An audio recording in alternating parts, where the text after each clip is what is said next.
is for the victims. I am leaving restitution open as long as those victims have issues that can be medically documented. You will comply with DNA testing and pay a $60 fee for that. I suspect that was already done, but you owe $60 back to the county for that, or law enforcement, whoever. We'll put it in the right pocket. You must submit to HIV testing and complete counseling associated with HIV and AIDS. You must waive confidentiality and allow test results and medical information obtained from this test to be released to the court. You will pay $476 in state costs. You will pay a crime victims assessment in the amount of $130. Does counsel wish to address court costs and fines? I don't know his financial state. Judge, he doesn't have any money to pay the court costs and fines. If the court wants to impose it, the court can impose it. I'm not imposing any court costs and fines, and here's the reason. I don't know what he has or what he'll get in the future. The victims deserve the money. The county will survive one way or another. I'm also going to make recommendations to the Michigan Department of Corrections for mental health treatment. I understand he has medical conditions and he should be allowed to take medicine for that. He should have individual and group counseling, treatment for sexual predators, whatever they allow. I'm also going to send a message. I'm not sure, but I believe I read an article, sir, that you were treating people in prison that don't have a license. Don't commit any more crimes. I know you don't have any more lives to give, but you can't be treating people. You're not a doctor. So I'm not sure how that's happening. But I wanted to send that message.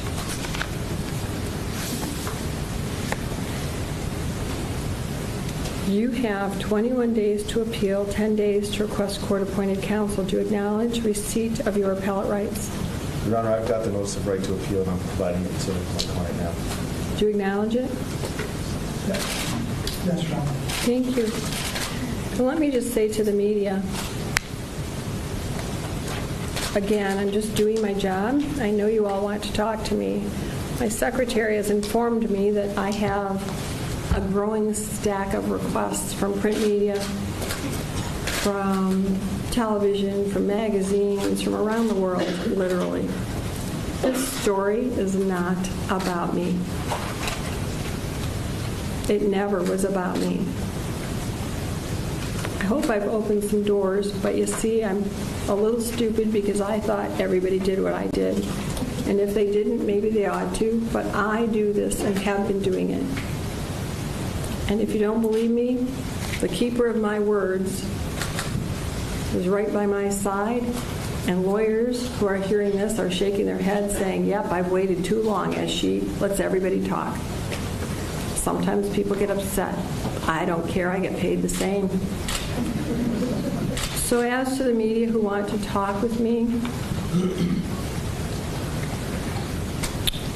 I'm not going to be making any statements. I know that my office, and I may have even, I don't know, it's been a long couple of weeks, conveyed that after this is over, it's just not my story. After the appellate period runs, with victims by my side to tell their stories, I might answer some more questions than what I said on the record. I don't know what more I could possibly say. But I'm not going to talk with any media person until after the appeal period, and even then, if you talk to me about this case, I will have a survivor with me because it is their story. So I wanted everybody to hear that from me. I respect all of the media outlets. You have done just a fabulous job here. There hasn't been any commotion or upset by this, and I do believe in the First Amendment, so I thank you all for being here because it's an important story for the survivors. As to today, I know that there are a lot of survivors, family members, husbands, friends, a lot of people in the courtroom. You have voices. I'm going to leave the courtroom. Defendant will leave the courtroom. The attorneys may stay. Victims, family members, survivors, you may stay in the courtroom and talk with media. You can have your own press conference right here. Spur of the moment sometimes works out the best, doesn't it? Again, I won't make a statement until after the appeal period. And again, if there's any survivor then who, at that point, if somebody wants to talk to me, I'm sure you'll be moved on to another story, but if you're not, please give your names to the victim's advocate so that I can contact you, because please, media, do not contact me on this story without a survivor. It's their story. I thank everybody in this case. Sir, I hope somewhere you have heard everybody's words, and it really does resonate with you. Anything else for the record?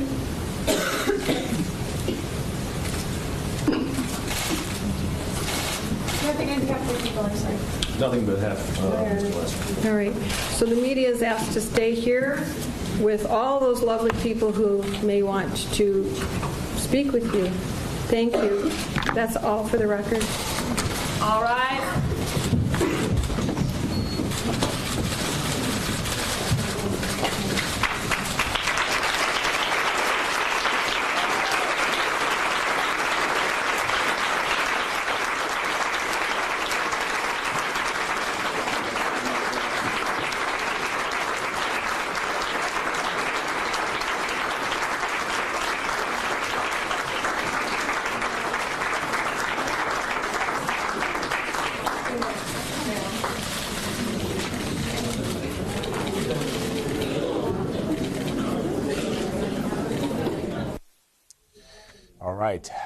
Just powerful moment there. Larry Nassar, the man who stood accused of sexual assault of dozens of young women over the course of his career as a doctor for the USA gymnastics team, was just sentenced to 175 years by Judge Rosemarie Aquilina. She called him the most prolific serial child sex abuser in history. We're joined here by Ricky Kleeman, who is here to break down what we just heard from the judge and what we heard from Larry Nassar when he offered